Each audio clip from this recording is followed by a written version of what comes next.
Welcome to the Chester County Jail, an imposing presence since 1914. It is one of the most historic buildings in our area, and according to those that walk these halls, also one of the most haunted. Because it's not just the living roaming around, according to the county's Historical Society staff. This hallway is the hallway where my first entity that I saw here is someone crossing the hallway. There are times when Liz Anderson gets freaked out working here. The curator and director was coming through the front door, and he said, "Man, you look like you've seen a ghost."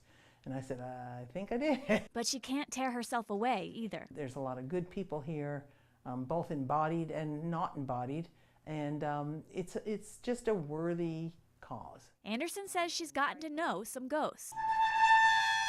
There's an entity she calls the trustee, and she's not the only one to claim to see him. A visitor recently asked her about an old man. And I said, tall, sort of burly looking old man, big shouldered. He said, yeah, that's him. Who is he? And I said, well, he's a ghost. Up in the jail cells, there's a spirit called Billy.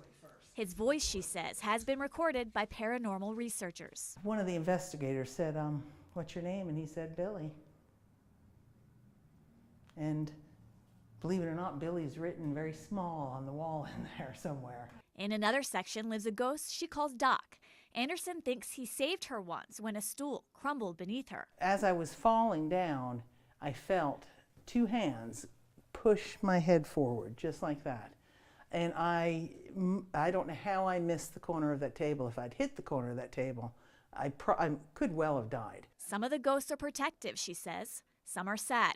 Others are just extremely attached to the place, kind of like Anderson. They were human beings who are in another dimension from us. In Chester, Melissa Hankins, WBTV, on your side.